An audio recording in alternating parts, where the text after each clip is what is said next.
Recording. All right. I'll just go through what we're going to cover again now that it's recording. Thank you for reminding me of that, Jared. I meant to do that also. But yeah, so basically, we're going to be going through what this skill actually is, how you can master this skill in 7 days or less.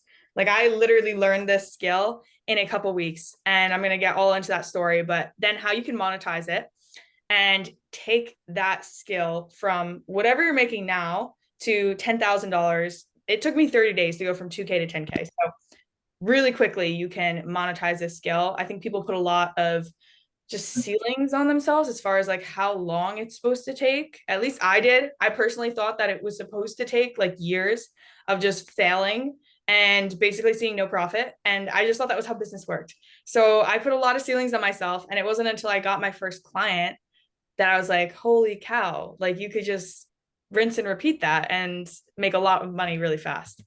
Okay. So here's what I'm not going to cover. I'm not going to tell you what not to write because I feel like a lot of courses are like they spend the whole time talking about what not to do. And at least for me, I don't know if you guys agree, but I would rather just hear what to do than what not to do. Like, just give me what to do and then I'll do that. And I'm not going to get into the complicated frameworks, the back end tech, all of that. That'll be a more in-depth call. But if you're looking for a skill to monetize, or you're looking to monetize a business you already have, then you're going to get the full blueprint that I use to make $10,000 a month and beyond that now. And it's all revolving around one simple skill. Okay. And if you already own a business, this is going to help you increase your margins, build a brand that loves you with the exact same skill. We're talking about something that sets apart successful companies from companies that are just absolutely forgotten. All right. And once you master this skill, you're never going to be broke again. If you master this skill and you actually apply the monetization part that I'm going to talk about in the second part of this call, you'll never be broke again. All right. So enough suspense. This is now we're going to get into the juice of this call. So have you ever noticed two companies with identical products? Let's just use Apple and Samsung, for example. Hopefully there's no Android users on this call, but it's a great analogy, even if you are an Android fan. One is worth 10 billion and the other remains a mom and pop shop. There's so many examples of like startup businesses that have great ideas and they just don't go anywhere. Or like artists, for example, who are really, really talented. I hear people all the time, like I have friends like from high school and stuff that have incredible voices, but they never become famous. And it's not because like they're not talented. Like they genuinely have incredible voices. And I'm not a Swiftie, but I would argue that they have better voices than Taylor Swift. And yet like one of them goes viral and the other one never makes it. So what is the actual difference between the person that takes off or the brand that becomes successful and the one that doesn't? Well, it's not the skill. They have the skill of singing. Samsung's got a great product. So what's the actual difference? Well, contrary to popular belief, the skill of singing does not actually make you any money. Otherwise, every good singer would be rich. And the skill of web design also doesn't make you money. Video editing does not make you money. Photography does not make you money. No skills actually make you money unless you can put it in front of a buyer. They have to be paired with something. And that something is marketing. So if you think about it, like a singer is not going to take off until they're put on a stage in front of an audience that wants to hear them again, an audience that's going to buy their album.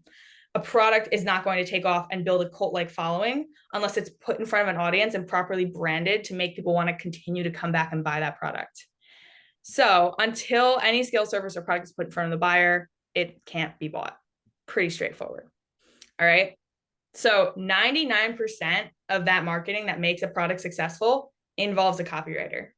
If you think about Facebook ads, you think about emails, you think about sales pages, you think about an Instagram reel, a YouTube video, anything, like there's 99% of the time words involved in it, whether they're spoken or written.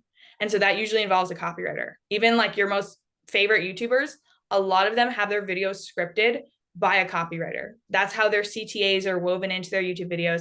That's how they're monetizing their channel. It's very intentional. All right. So copywriting is just the art of digital persuasion. You're just putting words on a page that are translating value into the mind of the buyer. And like any writing that you see online or on a billboard or in a book that has the intention of making a sale is copywriting. So for example, school about pages, Instagram reel scripts, LinkedIn posts, emails, VSLs. There's so many different kinds of copywriting. We're going to get more into those later, but any type of words that are intended to make a sale are copywriting. So how can you use copywriting to make somebody actually want to buy something? We've probably already done it. It's pretty simple. You're just using compelling words to translate perceived value into the mind of the buyer. All right. Apple has done a great job of this because when someone sees the Apple logo, there's a lot of positive connotations that come to mind. So Apple doesn't ever go and like list off all of the features. They don't have to. They don't have to like talk about how great their product is because people already have that brand awareness that they've done so well through really, really intentional copywriting. All right. Because you can't fundamentally sell anyone anything. They like you can't force somebody to buy something. You have to convey the value of your product to them and convince them that it's greater than the amount of money sitting in their bank account. So they have to understand that if I buy this course or if I buy this product online, it's more valuable to me than if I leave X amount of dollars sitting in the bank. And that's when they make the decision of their own free will to buy your product. All right. Anybody on this call know Alex Hormozi? Andrew's never heard of Alex Hormozi. Alex who? Sweet. I'm assuming everyone on here knows because otherwise we're gonna have personal beef. But no, Alex is just he's got about 8 million followers across social media. He's the guru of like all things business, especially when it comes to copywriting and marketing. He's just an absolute goat. And so this is his value equation that he put in his book, sketched it out himself, hand drawn by Alex Hormozi. And basically this is a really easy way to break down value. So you have a dream outcome that your product promises, the perceived likelihood of achievement, and this is just how likely does your buyer think that they're going to get that dream outcome that you're promising them. And then there's a time delay and the effort and sacrifice. And so you want to make the dream outcome as great as possible and the perceived likelihood of achievement as great as possible. And then the time delay and the effort, very little. So that translates into a lot of value. So let's say you're a fitness coach, right? Your dream outcome might be 6-pack abs. Perceived likelihood of achievement is how likely do they think that in 6 weeks or 90 days, however long your program is, how likely do they think it is that they're going to get 6-pack abs? Maybe you have 5 testimonial pictures of before and afters, or maybe you have all of these people leaving you videos of how you changed their life. Whatever it is, they have to really believe that it's likely that they're going to get those 6-pack abs. And then you have to make the time delay as short as possible because people do not have attention spans to go follow a 2-year-long program to get a 6-pack, and make the effort and sacrifice seem super easy. So you could write something like, Karen achieved 6-pack abs along with 300 other members of this community in just 6 weeks after following my 3-step easy ab program. You make it sound easy, you make it sound fast, you make it very likely that they're going to achieve it because 500 other people did it. And the dream outcome is very alluring. It's something a lot of people want. So that's something that's considered high value. All right. And then, okay. So this is kind of why copywriting is valuable right now and has actually never been more valuable and is only increasing in value. 76% of people shop online. And that number is going up literally every year. It spiked, especially in COVID, and it's just continued to rise. And so that is what makes copywriting extremely profitable because there's millions of businesses online, whether they're e-commerce businesses, info product businesses, coaching, service businesses, software businesses. There's literally millions online and there's only thousands of copywriters. So there's never going to be enough copywriters to meet the demand for the amount of businesses that need copywriting. And you'll see online, a lot of businesses just have really terrible copywriting. Like their marketing just sucks. And unless there's some crazy spike in copywriters, there's probably never going to be enough copywriters to service all the businesses that need copywriting. So I just did a quick Google. How many sales are made online? 2.71 billion people shop online worldwide. 20% of retail purchases are expected to take place online in 2024. And that's expected to continue to rise. So it's a very valuable skill to have, whether you're a business owner or you're a freelancer. The demand is massive. And now let's go back in time. I'm going to share my story, how I got started and the ugly process it took to get here. So this is a 3-year journey since I first even discovered what entrepreneurship was. I was 19. I had just dropped out of college. I had just met a couple entrepreneurs. I had nothing to show for it. I had no success. And I really didn't have any plan besides, like, if this doesn't work, I'll go back to college. But I just knew I didn't want to work a 9 to 5. I had no idea how I was going to make it happen. I just knew I didn't want to be working for someone else. And so I spent most of my time slacking off, just being honest. Looking back, I thought I was super productive, but I was hanging out with friends every weekend. I was watching TV in the evenings. I was just kind of doing whatever. And then I got a job. I knew that I had to be making money, even though I didn't want a job. And so I was trying every single trend that came my way. I was on Instagram. You guys have seen the reels of like drop shipping, e-commerce, real estate investing. And I was going to like real estate conferences. I was going to e-commerce conferences. I was like really just trying to find anything. I tried e-commerce. I tried SMMA. I was trying to grow my own social media brand. It's pretty embarrassing. These are like my first few reels. It got a couple hundred views and I was literally just posting anything. It was like lifestyle. And I was trying though for 3 years. I was actively doing things, even though I wasn't, necessarily honed in on the exact direction of where I was going. I was at least putting effort in. I was bouncing around from jobs. I literally don't think I could stay at a job for longer than 6 months before I would just get so bored that I had to quit and I would go and find another job. So I started as an executive assistant for an interior design company, which was just a glorified construction job pretty much. Then I worked for a fashion company. I was an assistant, and then I got promoted to an account manager. That was when I was 20. And then I worked for a nonprofit for about 6 months. And that was just bouncing around from colleges, starting leadership programs. And despite hating every job I worked, I was really, really hungry to learn their systems and like learn their marketing. And a lot of them were startups. So I had a lot of learning that I could do in those positions. And even though like I was learning, they were very traditional business settings, which created this limiting belief in my mind that business growth had to be slow. There had to be like this whole framework of employees in order for you to start seeing a profit. And so I just got fed up. Like after 3 years of trying, I got so fed up. I was like, nothing's working. I tried e-commerce. I tried social media. I'm not making any money. I'm still working a job that I hate. And I realized that I read all the books. I had everything I needed. I watched the YouTube videos. I listened to the podcasts, and I just needed to take action. And I was trying to figure out, why the heck am I not taking action? And so I joined a business course, invested my last $2,000 into an online course, and simultaneously, I don't recommend this, while investing my savings into a course, I quit my job. And this is 6 months ago. I was 22. And in this course, I discovered copywriting. And I kind of just stumbled across it. It wasn't a copywriting course. It was just a general business course. So it was like, I came into this course just wanting to learn from entrepreneurs. And through that process, I was listening to them all talk about their problems, and they all involved the same thing. And it was copywriting. And so I had built a network just a little bit through a podcast that had about 100 subscribers, but it had really high quality guests on it. So I built a network enough to the point that I was starting to see this common problem across every business. Okay. So this podcast brought in no money, $0. I was spending way too much time, like 8 hours on every episode editing, but my heart was in it. Like I was genuinely interested in just learning from entrepreneurs, documenting, sharing their stories. And in that process, I wound up meeting Ted Carr. I had him on my podcast. He was the one that I bought the course from. And he asked me to do some writing for him.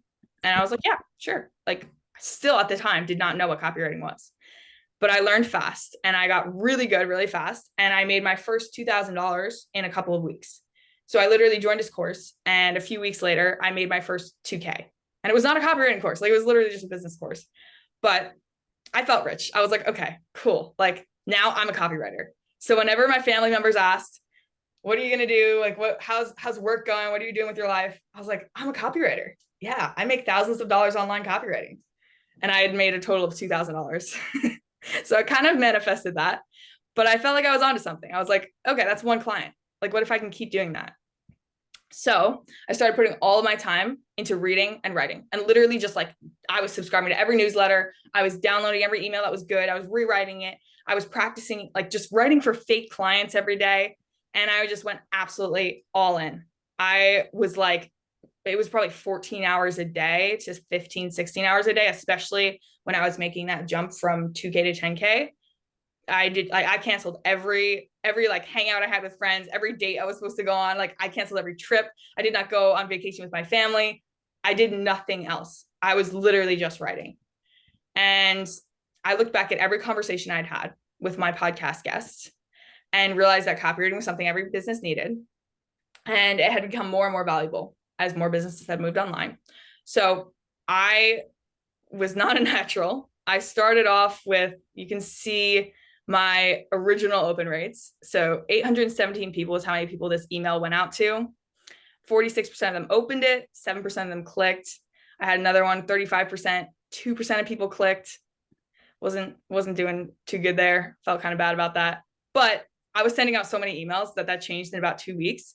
So I was getting then 34% open rates with 25% click-through rates, 53% open rates with 42% click-through rates. And I didn't know what was normal or not. So the only like changing point for this was that I was talking to one of my marketer friends. You guys might know Daniel Bissonette. He's a Facebook ads expert who won the games the first month.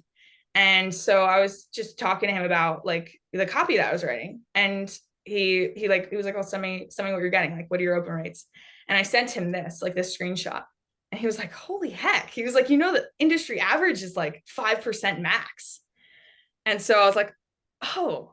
And that was literally the point where it clicked that I was like, wait, maybe like I could do this. Maybe I could actually be profitable as a copywriter. So yeah, that was the breakthrough moment.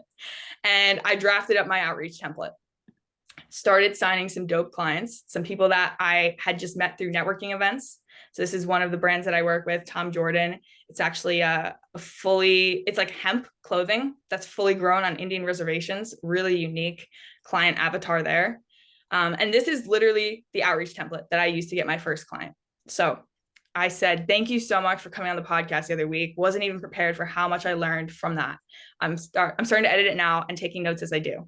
First sentence, and also notice how it's all broken up. You never want to write in paragraphs. I'm literally just like kissing up, but it was genuine. Like I genuinely was appreciative of the podcast. And then I go, also shot in the dark, but do you know anyone that might need a copywriter? Now, if anyone's read Alex Hormozi's books, you know that this is right out of his outreach template where you don't actually ask for a sale. You ask them if they know someone who might be interested. Then you go into how great your offer is. I started copywriting a few months ago and been getting really good results with my email and click-through rates. I just finished ghostwriting a book for Ted Carr as well. Name drop, right? Ted Carr, big deal. I'm new to it, but if you think of anyone who might be looking for some help with their emails, sales pages, or posts, I've written copy for all three of those. And I'd be happy to work for a sample. I'd be happy to work for free for a sample email to see if it's a good fit. Might also be might be a shot in the dark, but I figured you have a pretty epic network. Again, paying them a compliment and not directly pitching them. Thanks again for the podcast. I'm super excited to share those nuggets with my audience. Bring it back to the original point, which was thank you for the podcast. So I literally had people respond to this outreach template, which I copy and pasted to all my podcast guests. They responded. I had people respond back. This guy responded, we're always looking for good copy. Let's get together next weekend to discuss. And then we went into scheduling a time. That's a client that's like between $3,000 and $5,000. And I had people literally get back to the outreach template and be like, wow, good copy in this email. Like I'm interested. So then I started posting content. This is supposed to be like, it's animated, but it's not letting me actually go through it because I couldn't present it. So anyways, I started making content. That was another source of leads. So then I took these skills. I went from 2K to 10K in 30 days. And I had a bunch of people in June start reaching out to me. I had friends, even family, my brother, like people that were asking me how to learn this skill. So I started helping them. I started working with my friend Carrie, for example, is in my community. My friend, this is me. This is literally like the core group of entrepreneurs that I like networked with. So I've got my friend Carrie, got my friend Kat here. And I was just like helping them learn copywriting. My friend Peter actually in late spring, right when I had started copywriting, he had a landscaping business and he had never used ads before. So we started, I was just like, let me use you as a beta client. Like I would love to help you scale. And so I started writing him ads for Facebook. And his landscaping, it was him and his little brother was his only employee. And they had made $6,000 in their best month. And so they never tapped into social media, had never gotten a client online. They literally, it was all like door to door, word of mouth. Their best month was $6,000. And the first month that I worked with them, they made $14,000. So they more than doubled their best month. And so that was pretty exciting. I was like, okay, this is a real thing that I can do. And so now we're going to get into what that actually looks like. Like how did I do that? How do you write copy well? How can you take this and apply it to your own copywriting? This is just something that's probably going to change how you read an ad for like the rest of your life. If you're anything like me, like you can't look at an email or a headline or a sales page. Jared's nodding along. You can't look at it the same. You're like permanently scarred. Like you look at it as a copywriter for the rest of your life. So no modern business in this world sells without copywriting. It's not possible. Like if you're online, you cannot sell without copywriting. If you're not online, then you're probably like door-to-door selling, which sounds horrible. 99% of ads have copywriting of some kind incorporated into them. You rarely ever see an ad that's just like a blank color or like a picture and that's it. There's usually some type of a word in there, or it's a video where they're talking. So people pay for attention, and copywriting allows you to get that attention. That's what you're charging for. You're bringing attention to a brand, and that's why they're paying you. They're paying for the eyeballs. Okay. So these are the two ways I use copywriting: monetize my writing itself to other businesses, and then optimize my business sales with good copy. So I'm using that skill to write other people's advertising and then write my own advertising. And that just goes to show like you can do both. Copywriting is literally just the art of professional persuasion, which we touched on before. And you can make a fantastic product, but if no one knows about it, same as the artist that never gets famous, they're not going to buy. It's never going to take off. So these are just some examples of copywriting, because I thought copywriting was just emails. It's not. It's emails, YouTube, TikTok, Instagram scripts, social media captions, titles, thumbnails, sales pages, VSLs, school posts, school classes, about pages, VSLs on your school page, FAQs, books, etc. Any type of language that is intended to make a sale is copywriting. All right. So how do you actually use that skill to make money? Well, you have to understand the core premise that copywriting is built on: beliefs. So we talked about limiting beliefs that you might have. Your customers also have limiting beliefs. So you have to overcome those with good copy. And you likely believed that it's possible to make money by improving your copywriting, or you wouldn't still be watching this, right? You wouldn't be on this call if you didn't either believe you could make money as a freelancer or use copywriting to make more money as a business owner.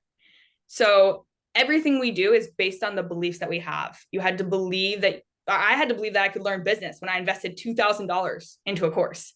Like that was a scary investment, and especially considering I had zero income coming in.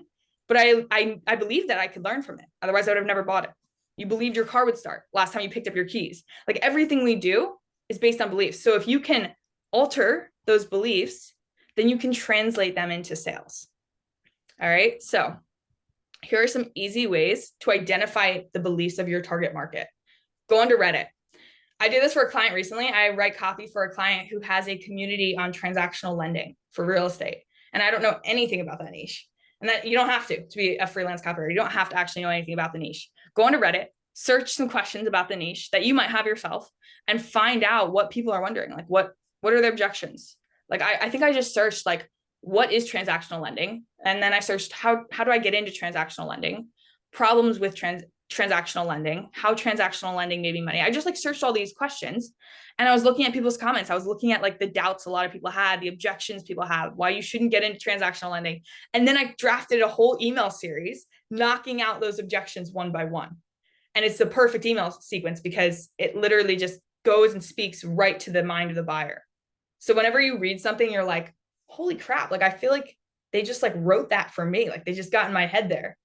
That's a good copywriter.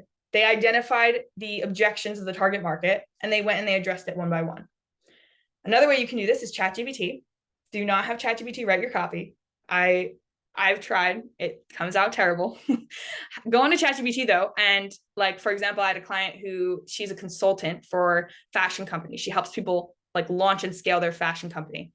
And I don't really know anything about fashion, to be honest. And so I went on ChatGPT and I asked, what are the top questions people that want to start fashion brands are asking?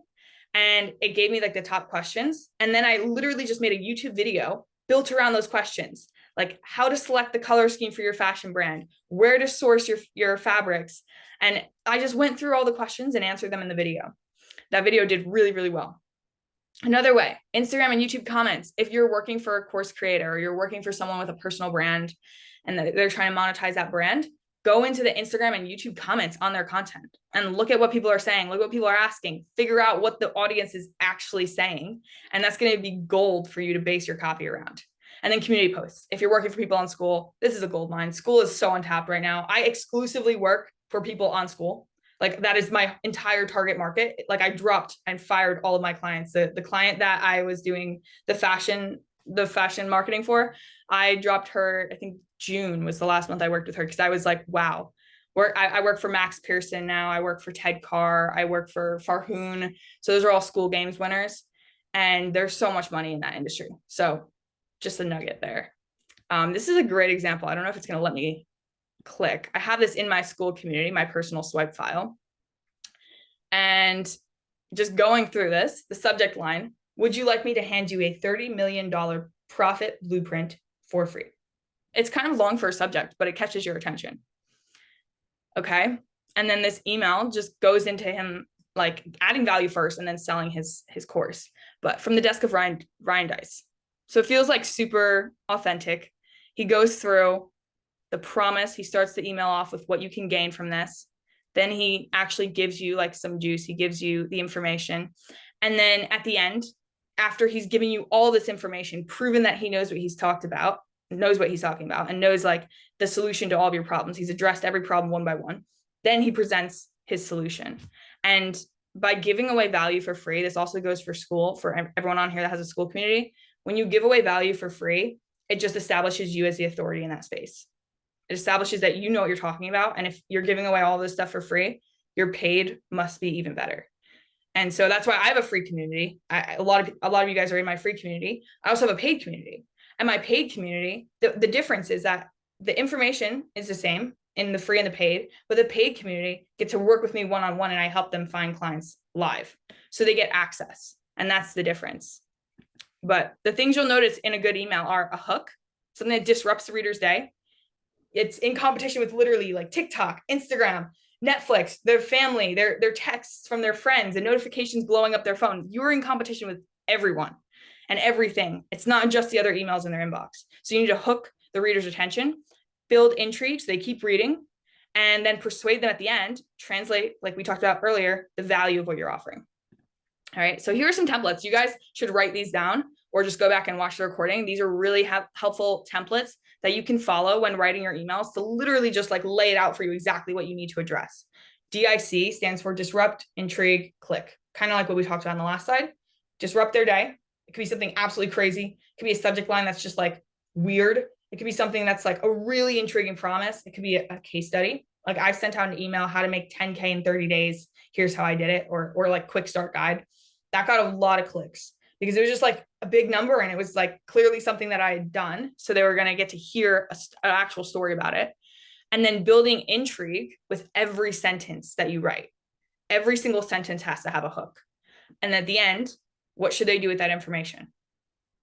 Should they book a call? Should they like join your course? Should they join your free? Should they download a freebie? Should they watch a YouTube video? Like what should they do? Like give them something to do now with all that value you just gave them. That's one framework. PAS, that's also kind of similar. They're all kind of similar, but pain or desire is addressed at the beginning. Then you're going to amplify that pain. So let's say you're talking about 9-to-5 jobs. Be like, how I quit my job in 30 days or something, or how I fired my boss. That would catch their attention and address the pain that they're probably in right now. Then amplifying that pain, you can talk about how like Alex Hormozi is great at this. He talks about how he would literally just like think about how awesome it would be to just like crash on his way to work so that he wouldn't have to show up to his job. Like that's pretty extreme. And he was just like building that pain. And he talks about it in his videos. Like, I just hated my job. I was sitting at a desk. I had to take orders from my boss. I literally couldn't attend my niece's birthday party because they wouldn't give me off. It was a big day for the company, started a new quarter. And like, I was just basically another man's slave. Okay. Now you've amplified that problem. Then you present the solution. So then you talk about how either your story, like how you got out of your job, or you talk about like the three-step process that you've helped your students to get out of their job, or like how to make X amount of money online. That's the solution. That's the product that you're selling. Same thing for if it was a weight loss, whatever the product is, you're amplifying pain and then you're presenting the solution. HSO, that's one of my favorites because that's a story-based framework. So you're just literally telling your story and overcoming their objections in the story, making an offer at the end. And the offer usually is just like how, like if you want to get the same result as me, click here. I'd love to jump on a strategy call and help you do that. All right. So the objective of any copywriting template, regardless of which ones of those you use, there's also a bunch more. There's the ADA template. There's like a million different ones. But any copywriting template should be sparking curiosity and making a client aware of a problem / presenting a solution and or adding value. Some emails will literally just be pure value emails. That's building trust. All right. And every sentence, like I said before, should have a hook. Every sentence should lead to the next. So the subject line is going to get them to click. The first sentence, this is formatted weird because I'm not in presenter mode, but the first sentence gets them to read the second to the third to the fourth. It's on and on and on because the attention spans are so short in our society now that you can't just do one hook and expect them to read the whole email. It's not going to happen. I don't even do that. Like I don't even read a whole email most of the time. I usually read the first sentence. And if that's not good, then I click off. If the first sentence is really good, I might skip down to like halfway through. If they've got some bold text, I'll definitely skim through that. So make your content skimmable. Use bold text, use like bigger fonts in some places to really emphasize a certain point and intrigue them with every single sentence. Use the ... Use that suspense. Like don't give everything away in the first sentence. And also don't include anything that's like repetitive or like fluff. People don't want to hear like motivational stuff when it comes to working out or motivational stuff when it comes to business. They really like, we're at a point in society now where there's so much oversaturation of like motivation. People just want to know the actual step-by-step, how do I get this done? Like you guys are probably the same way. You don't need to be motivated on how to start copywriting. You're like, just give me the information so I can go and implement it. So that's something you really want to keep in mind with your copywriting too. You want to use powerful words. So some great ways to catch people's attention is words like only, new, now, revolutionary, doable, fast, exclusive. I actually have a whole list in my copywriting community just of like good words, like strong words. So I'll share that with Jared. But it's really, really just important to use words that are intentional and not crazy long. Like revolutionary is long, but it's a pretty simple word. You don't want to use words that nobody's ever heard of, like delectable. Here's my delectable workout, like fitness recipe book. First of all, like 80% of people don't know what that word means. And so they're going to stop reading with the first sentence, assuming, because they're just going to assume they don't know what the rest of your ebook is about. And so you have to use words. And this is really good. A good use of ChatGPT is to take a piece of copy, put it into ChatGPT and tell ChatGPT, like, give me the reading level of this. If it's above a 7th grade reading level, it's bad. It has to be below 7th grade. Should be between like 3rd and 7th grade. I think 6th grade is like a sweet spot.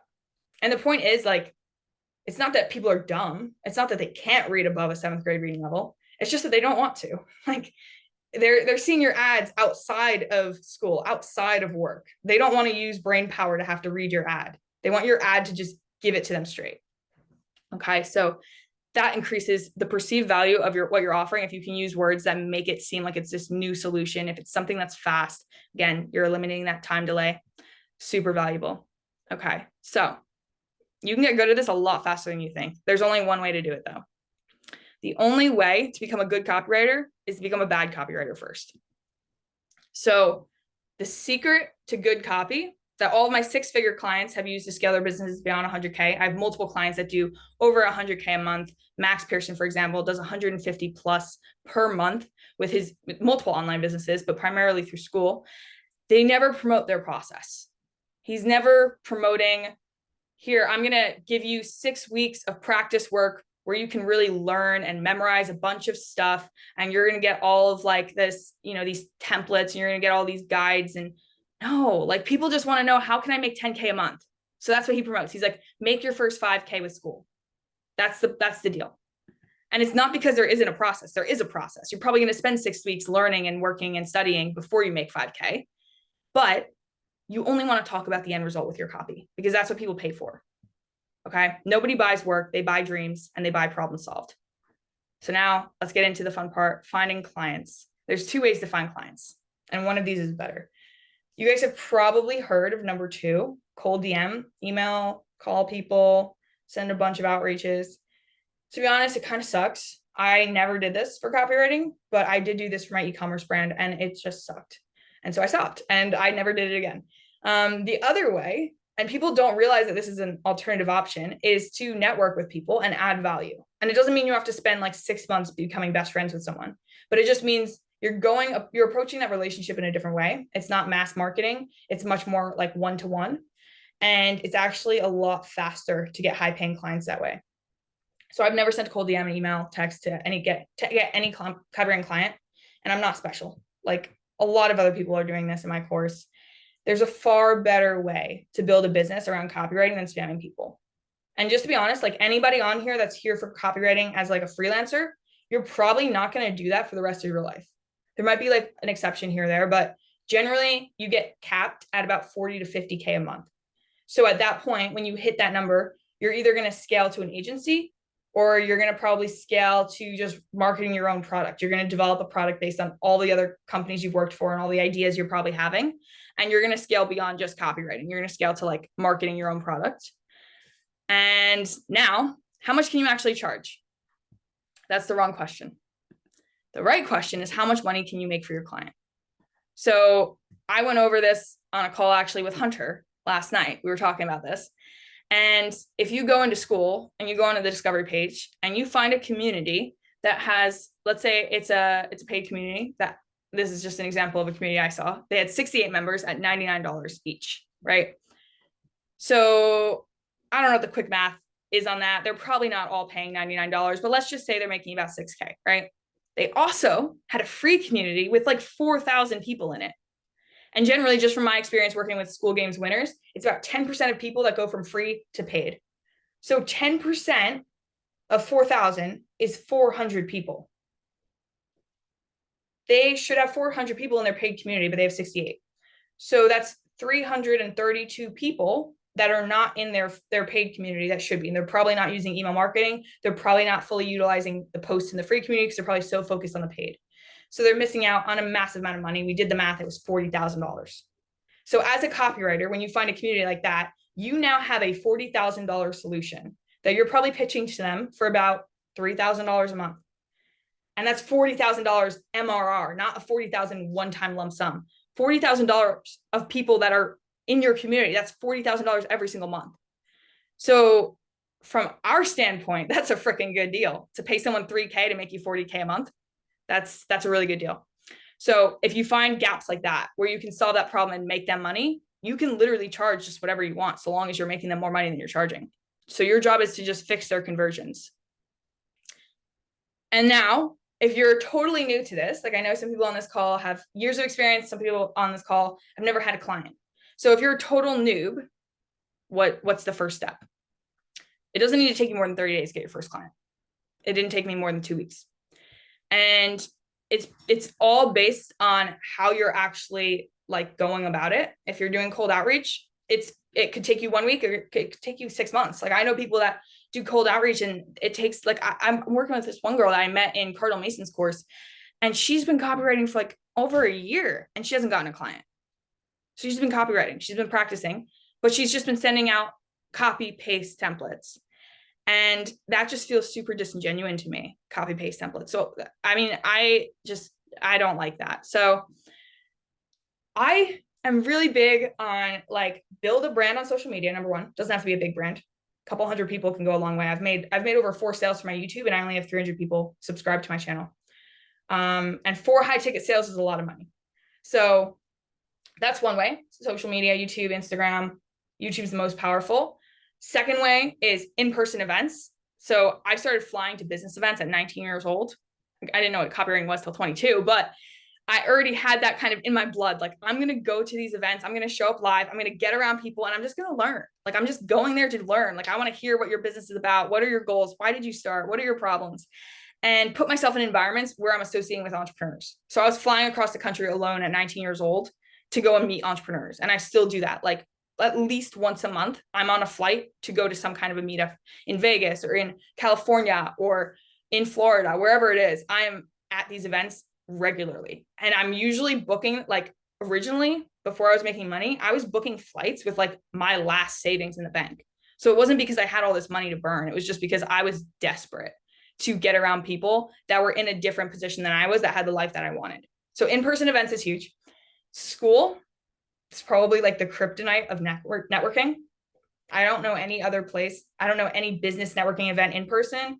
I don't know any other online platform where you can get in touch with somebody worth $100 million in a matter of minutes.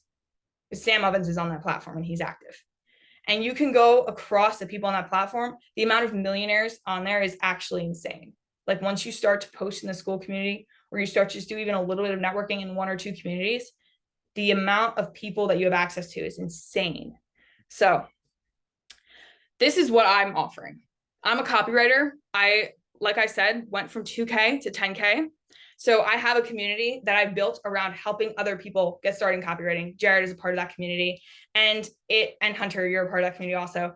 And it's been really fun, actually, because like I said, I had the first guy I ever helped went from 6K to 14K. And since then, I've helped multiple people get their first client. This one kid, Santosh, he just messaged me the other day. He was in the community for 1 month and he signed a guy at 5K per deal that gets closed. It's an extremely high ticket offer. I think it's like 30K for clients. And so what he got was whatever that would be, with that, like a 12% rev share. And so every time a client signs on through his funnel, he gets $5,000, and he's 20 years old. So he's one example. Another kid, Josh, he's from the UK. He just signed his first client, just sent me a screenshot of the PayPal that came through. So it's like really cool, really rewarding. Personally, I still like, I'm all on school. So all I do is school. But now getting to work with copywriters that are like getting started, and then getting to work with some of the top school communities is a really awesome combination. So in that community, I do live copy review. So your copy is perfect from day one. Before my students submit their copywriting to their client, they get like a live review from me. I'll send them a loom, or we'll jump on a call. We'll look it over. We'll make sure that like the copy they send their client is like the quality that I would personally send to someone like Max Pearson, my client. They get accelerated copywriting course, so they can literally go in like 1 week, get a deep dive workshop, get all of like the best emails that I have in my personal swipe file, all the templates I've used, my outreach templates, the ones I just showed you on this call. They get everything I know in an accelerated course, everything that I spent like all that time just like failing, adjusting, going through all these different business models. They get that in like a 1 week condensed course. Mastermind calls 3 times a week. I'm literally always on calls. And then social media networking, they get the full blueprint, and their first client is guaranteed. So that's worth over $5,000. If you maintain a client even for like 3 months as a copywriter, you're probably charging between 1 and 3K a month. So massive value there. That total value, I put it at 13,000. It's probably closer to 20,000.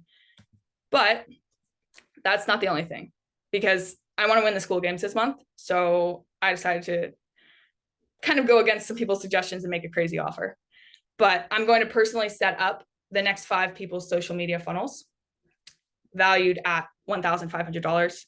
And that's only for the next 5 people who join, because it's not scalable beyond that. So anyone after that is not getting access to the like full social media setup. So the next 5 people, I'm doing one-on-one calls to coach them through getting that first client and setting up their social media so that they have people reaching out to them. That's why I don't do outreach, is because people reach out to me, and because I have a really big network.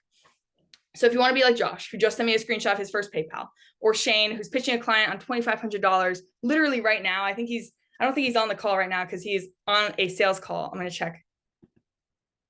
Shane is on, but his camera is off. So yeah, I'm hoping that went really well. He's going to send me an update later. Santosh just landed a $5,000 retainer client. It's actually going to be more than $5,000 because that's per client. And Jared, who just partnered with me, we were just on a call a couple days ago about a $3,000 job that we're partnering on.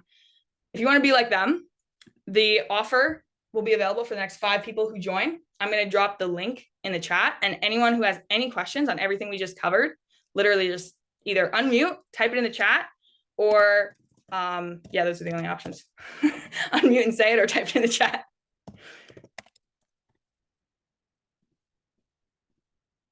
And I'm going to stop sharing. Does anyone have any questions, any copy that they're working on, anything that they want clarity on?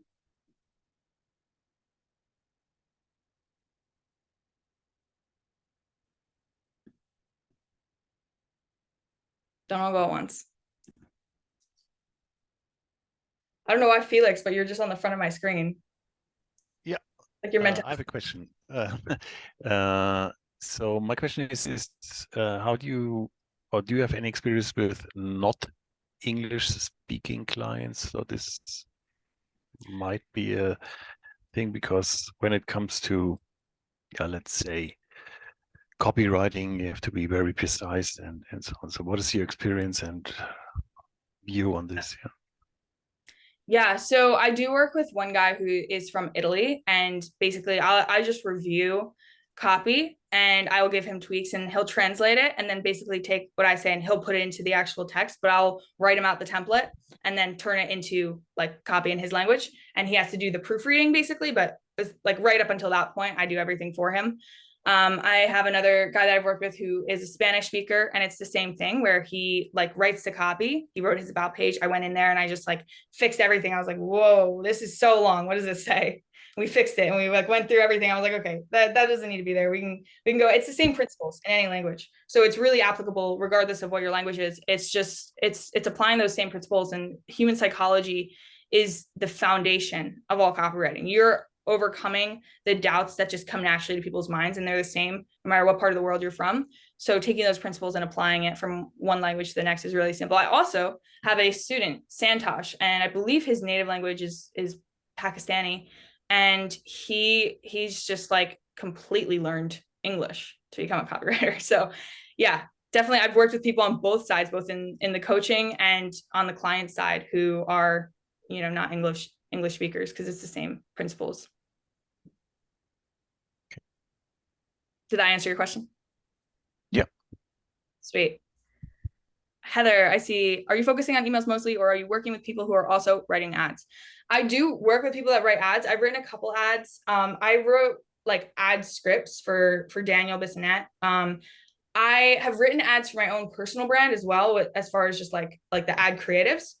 But primarily what I do is scripts, YouTube scripts, short form scripts, Twitter, LinkedIn posts. I've had a lot of success with Twitter and LinkedIn. That's what I do mostly for Max, and then daily emails for a lot of the school games winners. And then my client Farhoon, he's a newer client, so that might be more ads because he's looking to get into that space. But mostly with ads, it's like scripts for video ads. Okay, I don't know how to say your name, so I don't want to butcher it, but I'm gonna abbreviate it to Timo. And if you want to pipe in and let us know how to pronounce that, please do. But yeah, how do you make money with school as a copywriter? Do you manage communities, write school about pages? Yeah, so I write about pages. I write school posts, like for Max. I take his emails. Like any school community should be writing emails to their free group, like at least multiple times a week. So I write the emails. And then for Max, for example, I repurpose those emails into Twitter, LinkedIn posts, Instagram posts, YouTube ideas. So I just take his emails and I reformat them. And then I also turn them into school posts. You can pretty much take an email and turn it into a school post in like 5 minutes. So yeah. And school about pages is like the main thing I do, actually. Like I write a lot of school about pages. For example, this guy Kyler, he's like he's kind of been labeled like the school videographer. He's starting a school community because he does a lot of videography at like the school games. So like a lot of times I'll work with creators and I'll just do a swap. Like he did a VSL for me and I did an about page for him. That's a really high value offer that you can make, is to write an about page. Fun story. Before I knew how to write well, before I was like a copywriter, I asked someone to write my about page on school, and I was quoted $5,000. That was Max Pearson's copywriter. So I'm now Max Pearson's copywriter, which is ironic. Never put those pieces together, but yeah. So it's very high leverage. I see, Andrew, you have your hand raised. Yeah, so kind of where I'm at right now is I've got a school community.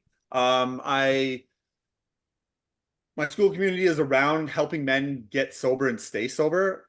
So what I'm kind of doing now is because I have a bit of a marketing background, but I never specifically like I guess worked on the skill of copywriting. So what I'm doing now is I'm putting together swipe files, all that kind of stuff. I put together a document of the fundamentals of copywriting that I go through, and I go through a different principle each day that I read through, and then kind of work on that, like whether it's headlines or hooks or whatever whatever topic, and then I'm also like getting the swipes that I have now and like writing them out by hand, which hurts the wrist.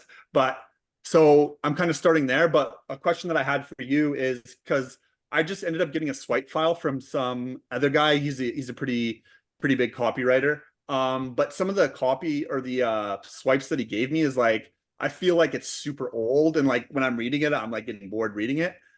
So a question I have for you is like, where should I look? Should I look at like newer copywriters or like newer like big like Alex Ramosi and stuff like that, and maybe get those for my swipe file to write out?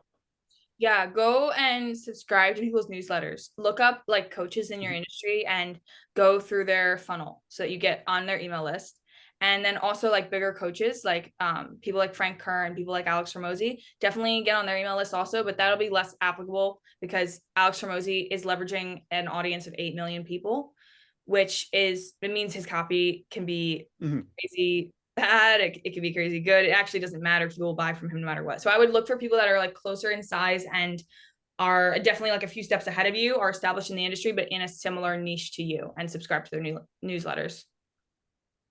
Okay, so basically look for people a little bit ahead where I am in the same niche. Exactly. Yeah. Yeah. Cause you Okay, perfect. so much just from like people that are like what they're doing. Just literally copy it, rewrite it word for word, and then rewrite your own version of it, and then rewrite it in half the words. And your email will be so good. If you go through that many steps where you rewrite it and then you rewrite it shorter and you rewrite it shorter again, the words on that page are going to be so punchy, like they're going to all have earned their place to be on that page. And it's going to be a very, very like lucrative piece of copy. The shorter the better. Yeah, and then another question I had, because right now I'm committing to 2 hours every single day just for that. Were you doing, like you said in the beginning, when you were doing it, you're doing like 10, 14 plus hours a day of just constantly writing? Yeah. Yeah, writing and also it was like a 50 split between writing and reading. But that was because like it's my job to be an expert in copywriting. That is my niche, is copywriting. So you're like gonna be learning in the process of building your community also. You're gonna be learning some of the things that I was spending learning while writing, because you're learning about the needs of your customers, you're making content for them, you're gonna become a better copywriter over maybe a longer period of time. But that's really the only way to do it. Unless you hire a copywriter, you're going to have to spend those 2 hours and just have it be like a longer time. Otherwise, your business is going to kind of just like pause while you learn copywriting. Like if you spend 14 hours a day copywriting, you're not going to be spending time building a community. So either you hire a copywriter or you just kind of like let it grow with your community and let that skill develop just over like a longer period of time. Yeah, because the reason why I asked is just like getting my head around like the time frame. Because obviously I want to shrink the time frame as much as possible. So I'm just going to look at committing a little bit more time to it. Because obviously, like you said, I've got this other thing that's kind of have to put a stop if I put 14 hours there. So yeah, just find little ways, like make sure you write something every day, like something for your community oh yeah. even if it's just a headline, even if it's a post, if it's, a short little like Instagram script, just write one thing every day, no matter what. Do not let a day go past. This goes for whether you're a freelancer or whether you own a community or a business, whatever it is, just make sure you write every single day. The best speakers are also writers too. So that'll carry forward in a multitude of ways. It'll help you on your group Zoom calls. It'll help you on your sales calls. It's just, it carries forward into like every aspect of life. So you want to write every day. Yeah, that makes a lot of sense. And usually like what I've been doing, because I do social media content as well, but I was kind of just like shooting from the hip. So now I'm actually like thinking about the hook, thinking about like where I want to go with it. So that kind of helps with putting in the reps of, and that's outside of the 2 hours. I have another 2 hours for just purely content, which is also lots of writing and stuff too. So True. Yeah. Yeah. Make sure like the writing that you're doing, like the practice writing, make sure it's stuff that you can actually use for your community. Like don't just like write because you feel like you need to write.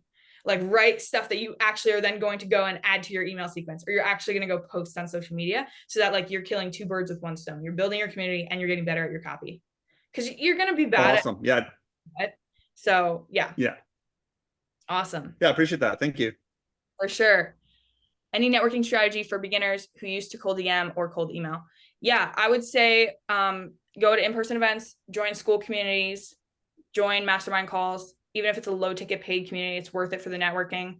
I also like send leads to all the students in my community, so they get like instant, like Jared, for example, we just partnered on that $3,000 deal. That's like the kryptonite of networking is school, just joining free groups or low ticket, like, or just literally like for me, I invested thousands of dollars into a mastermind, but that mastermind made me like $20,000 just so far. Like that was just a couple months ago. And that's just purely from the connections I made in that mastermind. So sometimes you have to be willing to like take a risk to go. And I mean, conferences in person cost money too. So you're paying $500 for the flight, and the last conference I went, it was about $2,000 to go. And I was happy to pay that because I knew the connections I was going to make out of that were going to make me way more money. Like that's an investment. Like you look at people in real estate or whatever, like they'll take $100,000 bet. That's a $2,000 bet. Or like for my community, that's a $1,000 bet. Like the odds of you making that back are pretty good, especially if you're on this call, you're already an entrepreneur, you already understand the investment mindset. So I would say there's also free events too. So if you really don't have the money, there's also like going to like Eventbrite and look at local networking events, local networking dinners, happy hours. Go to those. Go to Facebook groups, free school groups. Like every opportunity, if you get invited anywhere, if you get invited to any kind of a professional environment, go. And then also your own personal network. Like for me, I had friends who had parents who owned businesses. I personally didn't grow up with entrepreneurial parents, but I knew friends that did. And I had professors from before I dropped out of college who did. And so access your current network and then just kind of access all the people in your network. And you do that by like that outreach script that I gave you guys, which is literally just like telling them what you're doing, adding value, personalizing the message to them, building rapport with them. Maybe it takes a couple messages to go back and forth, and then just asking if they happen to know anyone who needs copywriting and paying them a compliment, being like, shot in the dark, but I know you have a epic network. I'm just looking to expand my clientele. Is there any chance you happen to know somebody that might need some copywriting? I'm happy to write some free emails just to show them what I got. But I just wanted to reach out because I know you're somebody that I really look up to. So I thought you might know someone. Paying them a compliment, being genuine, building a relationship. I was a total beginner when I started doing that. So, all right. I got a question. I don't know if it's exactly about, it's not necessarily about copywriting. It's more about like, how have you had success getting people, well, one, at what price do I need to do sales calls for, if I like, I bump my price from like 54 to 99 for my school community. Like, I know you have like a high ticket one that you'll probably definitely need to hop on some sort of sales call, or at least like talk to the person, I'm sure. Based on the people you've worked with, have you seen like, is $100 where I should be jumping on sales calls? Is that more where I just run ads?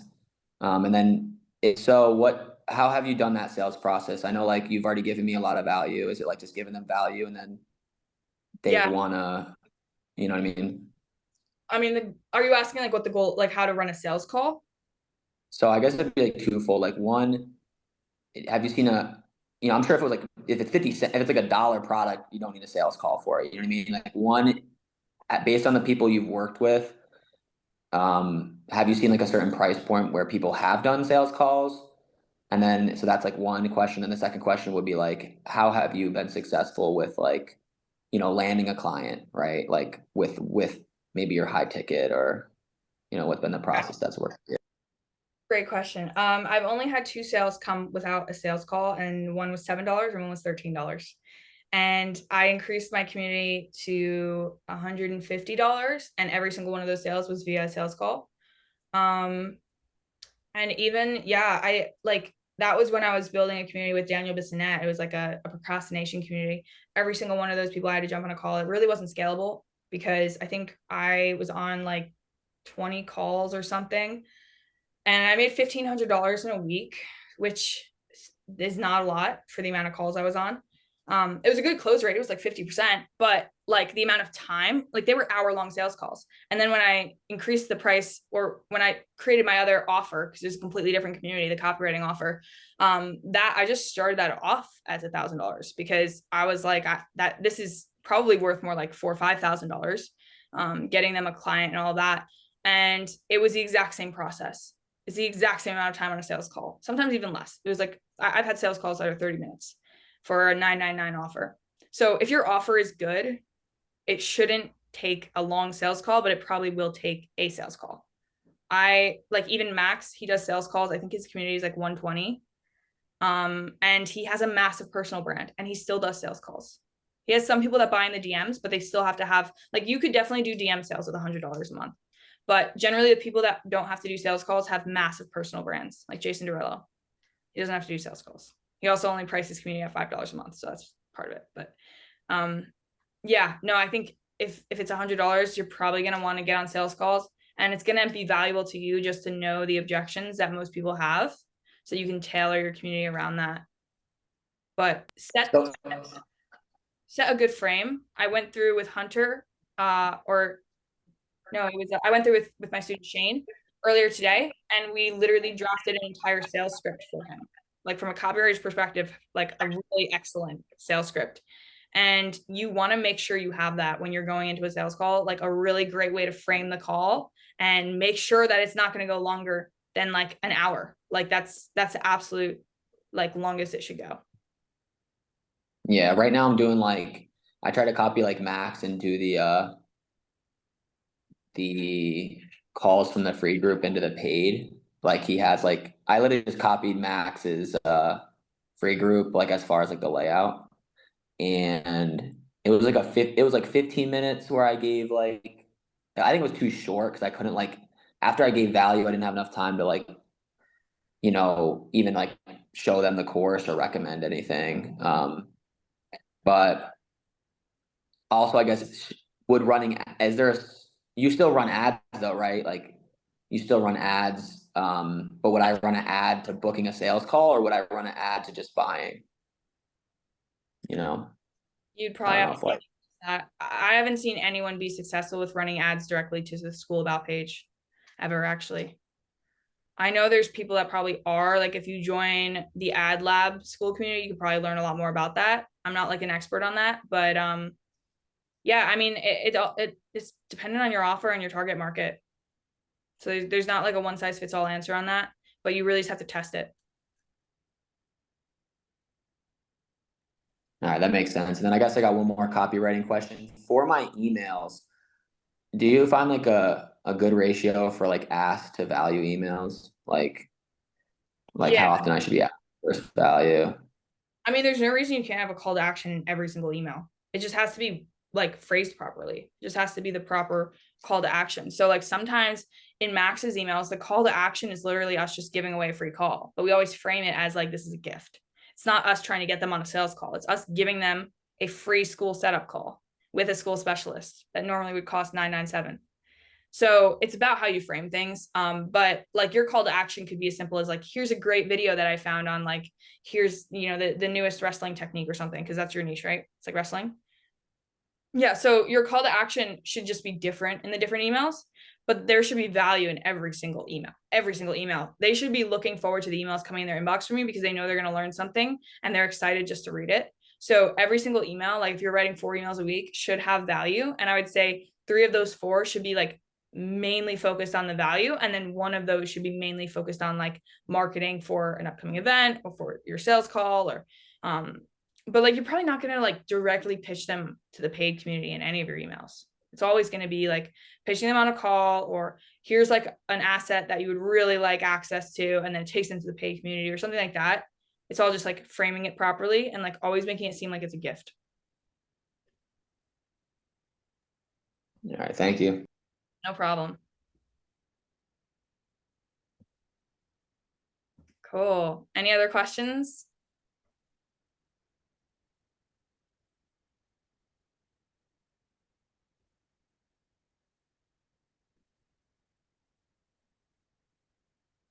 Will risking the rest of my money be worth it for 1 month of your course? Because if things don't work out, I will literally have nothing left.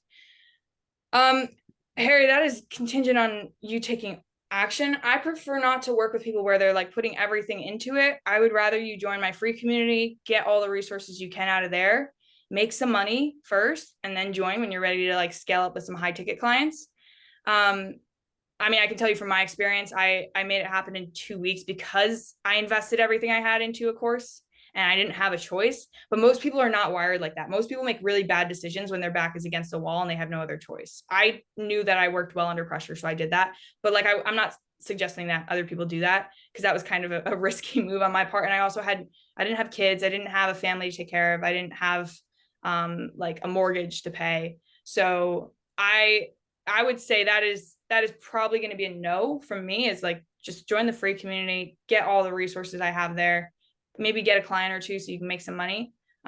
If you're not working a job or you have no income coming in, then definitely don't buy the course. If you have income coming in and you're ready to like just put your back against the wall and make money, then heck yeah, but not if that's like your only income that you have. Cool. Cool. Do you pronounce your name Conan? How do you pronounce your name? He just said, thank you so much. Love your YouTube videos. Cool. All right. Any other questions? Yeah, I have a question. Sure. Yeah, so how do I find a lucrative like school community when I can like as a copywriter makes much money from and sign clients? Yeah. So you go to the school discovery, you search the niche, let's say it's fitness. You look at the communities that are paid. For example, if it's like a $99 community and they've got over 50 members, they're making over $5,000. That's minimum. Do not reach out. Don't even bother reaching out to a school community that's making less than $5,000. So probably find a community that's making $10,000. And then go click on that creator's profile, find their free community. Most paid communities also have a free community paired with them. Join the free community, post in the community, be really active for a week, add a bunch of value, ask a bunch of questions, go through their sales funnel where they're going to try and upsell you into their paid community, and get on a call with them, and then identify a problem that you can help them solve. So like, let's say they have a community of 4,000 people and in their free, 4,000 people in their free, and their paid only has 100 people paying $100 a month, right? So that's $10,000 that they're making. But typically it's a 10% conversion rate. So 4,000 people should turn into 400 customers in their paid. So if they only have 100, that means there's 300 people or $30,000 worth of sales that they're sitting on, because they're probably not optimizing emails, they're probably not optimizing their DM flow, and they're probably not optimizing their posts in the school community. And those are three things that a copywriter can do for them. So if you have a solution to make them $30,000 a month, that's worth them paying you $3,000 to $5,000 a month. So then you get on a sales call with them, you ask them like, hey, what are you doing with DMs? Like, I noticed this about your flow or whatever. Mention something unique to their community. Love your niche. I happen to be a copywriter. I'd be happy to write you like a free email or two, because I think it would really help you like monetize the extra, whatever it is, like 9% of people that you're not converting. Most of the biggest school communities are seeing about 10% and upwards of that in their conversions. So I'd be happy to write you an email and see if it performs. And then, if you like it, let me know, and I'm happy to work out something. And you could do a rev share, or you could do like a retainer. I would say if you're doing a retainer, 3 to 5K. If you're doing a rev share, you'll probably make more, but it's less guaranteed. Yeah, so should I post every day in the school community for a week Yeah, and build like value, trust? Yeah, yeah, great. because they really value active members. That's like, oh my gosh, it's so about like every time I go to the school, I've gone to the school game ceremony twice, and every time one of the biggest questions people ask is, how do I get my members more active? How do I boost engagement in my community? It's the most valuable thing to them, because if their community is engaged, it means they can take a step back and they don't have to post as much. But if their community is not engaged, people churn and they have to be super active. So if you're posting in their community every day, you've now become a really valuable member to them. They're also going to try and upsell you. And so that's two things you have going in your favor, is that like they want to sell you into something. So you have that point of contact to get on a sale. Then also they want to keep you in that community because you're super engaged. So they don't want to see you leave. So they'll at least hear you out when you pitch them.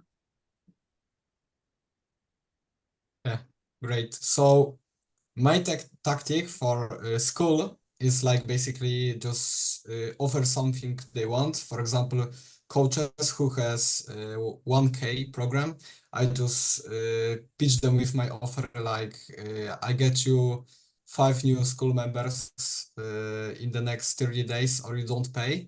Like, and just pitching them basically. Do you think it's a great idea, or?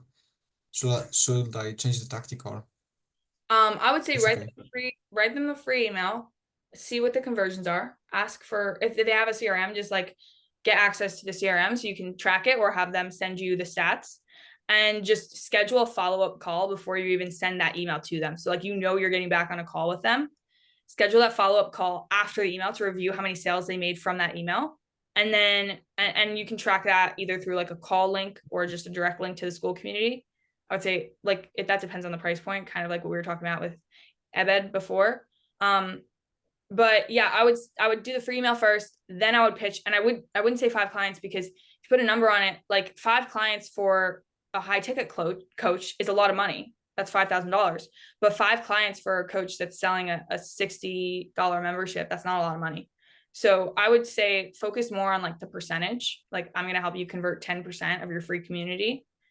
And then that's something you can go and apply to every single community.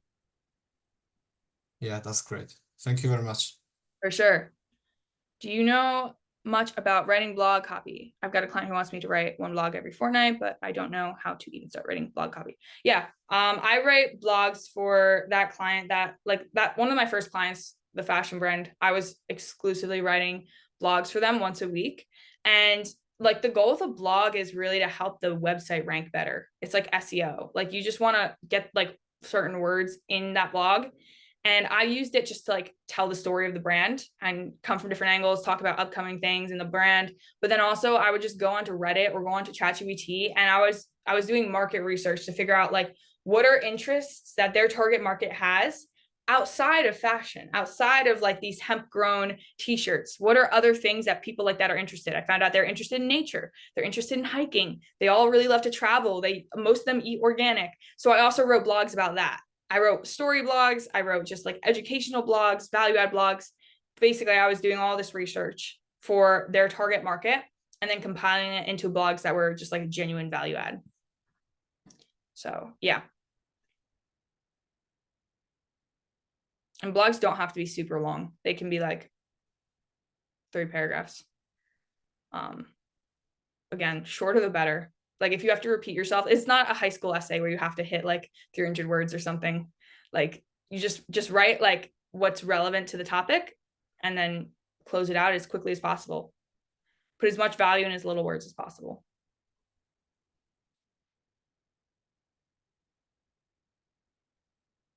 Cool. Any other questions?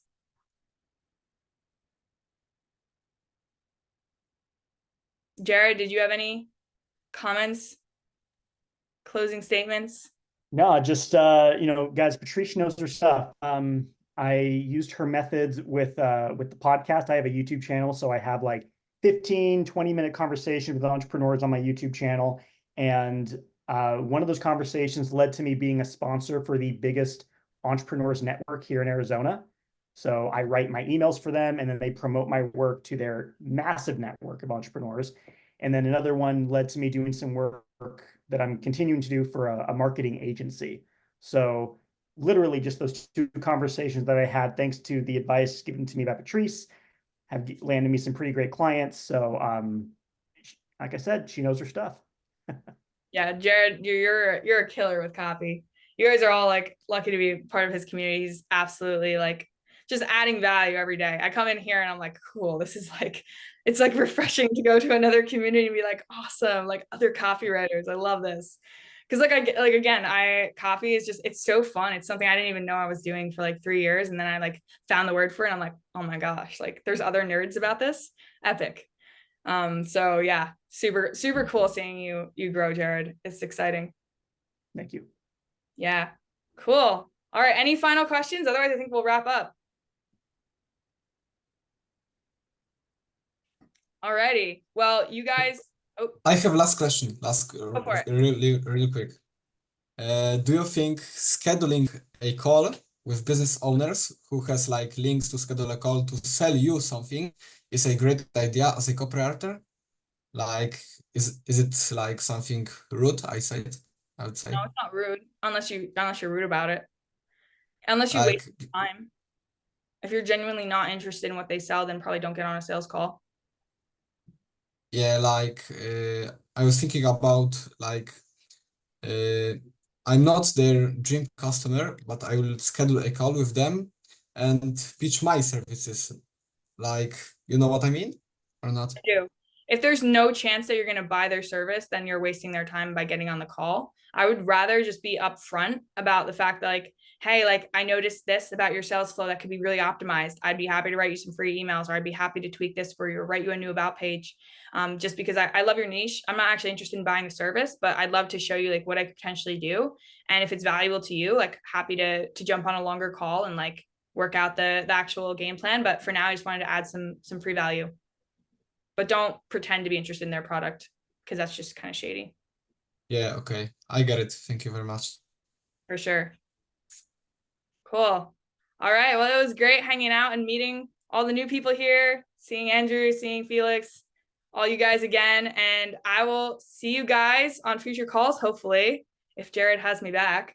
But also feel free to reach out in the DMs. I'm in this community. I'm pretty active. So let me know if you guys have any questions, and I'm happy to add value however I can. So have a great rest of your Wednesday. I'll talk soon to you guys. Bye.